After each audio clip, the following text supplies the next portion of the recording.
Inflation is primarily brought on by both excessive demand and a decline in total supply or output. Demand pull inflation causes the aggregate supply curve to shift to the left, while cost push inflation, on the other hand, causes the aggregate demand curve to shift to the right.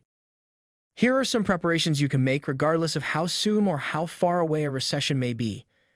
You might worry about your finances due to all the rumors of an upcoming recession. 74% of American consumers who participated in a recent Empower and Personal Capital survey said they were concerned about a potential recession. Between April 19 and April 23, the Harris Poll surveyed 2,000 American adults, finding that 85% worried about inflation and 56% had already noticed a drop in their standard of living. Although experts are quick to point out that downturns are a normal part of the economic cycle, you should still be prepared for one when it occurs. Predictions for inflation over the next 5 years have grown due to the increased inflation anticipated risk of a prolonged Russian incursion into Ukraine in early November.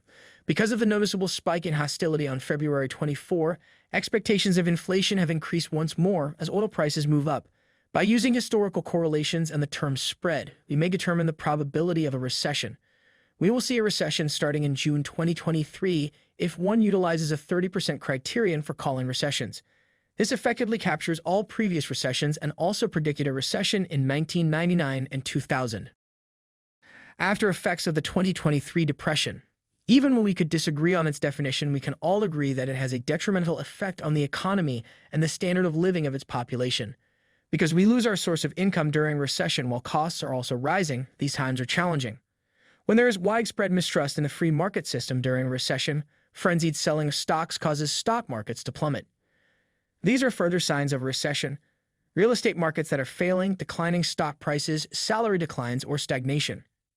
Here are 5 things you need to do to prepare for the 2023 depression. 1. Check your resume. Job searchers have had a positive labor market recently, but things will change if a recession happens. According to Deere, people must be prepared for decreased overall job stability. With constant employment will unavoidably fall from its highs. It is therefore a good idea to update your CV as soon as possible so you will be prepared in the event of layoffs. In addition, if you consider going back to school to get better education or advance your career, this could be the ideal time to do it. Regardless of the economy, it improves your future work prospects. Here are a few ways you could do to improve your resume. Create multiple versions, commit to regular updates, refresh the style. Look for ways to be unique. Shorten it. Adjust your skill section. Edit for grammar and style. 2. Reduce expenses. Start searching for places where you may cut back on your spending. Think about where you want your budget to be in both the best and worst case scenarios. Think about the what-ifs. What occurs if my income falls? What if my automobile breaks down? What about if my rent goes up? Start looking at all the pleasurable things you spend money on and look for ways to cut back on those prices. Here are a few ways to cut back your expenses. Write down your expenses. Think long-term. Avoid temptation. Sell. 3. Bulk up your emergency fund. Most financial professionals suggest saving 3 to 6 months' worth of spending. Rereading that could be beneficial, depending on your own scenario. For instance, in this situation, it might make sense to extend it beyond 6 months, especially if you think you might have future employment challenges. It's important to resist feeling worried when thinking about accomplishing that goal, though. 4. Remain committed. Recent market turbulence may have you thinking about withdrawing from the market or reducing your 401k contributions. But it's crucial to control your feelings and keep in mind that you're doing this for the long haul. You must attempt to take a step back from it in order to make logical decisions. I quote, "You never want to make an investing decision when you panic or when you are genuinely terrified." Bull markets do in fact outlive bear markets historically, according to the research. The long-term trend is toward economic growth. This is merely a blip in the pattern. However, if you're genuinely concerned, consider exercising a bit more caution. But not everyone feels comfortable riding out a storm that comes with a lot of uncertainty. Ryan Robinson, a partner at SharpPoint and a qualified financial planner, advises investors to hold their portfolio in a little more conservative manner. What does that truly look like? Start before considering investing the proceeds in things like short-term treasury bonds, bond exchange-traded funds, and stock in companies that provide consistent dividends. Start by selling off a few positions in your portfolio. Through these kinds of portfolio adjustments, you can keep your investment even if the stock market crashes.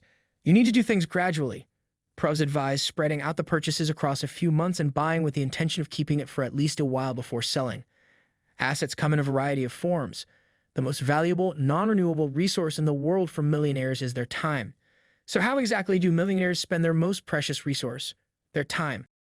Do they frequently check their emails, post on social media, have a Facebook live streaming, or engage in other low-level tasks that they could outsource or delegate to a team member? The solution ought to be clear-cut. Many billionaires choose to live completely off the grid for weeks at a time, not even using email or a cell phone. How is this conceivable in the 21st century, especially with billion-dollar empires being erected in the era of technology? Take renowned billionaire John Paul DeJoria as an example. Having founded the John Paul Mitchell Systems, a hair care company co-founded by him. Before joining forces, he door-to-door sold shampoo and slept in his car. Focusing on a well-diversified portfolio is a sign of pragmatism. I'll also add that bonds and stocks with high dividend yields act as a cushion in the event that the market declines. 5. Cut back on debt. Start focusing on paying off any debt with a high interest rate you may have.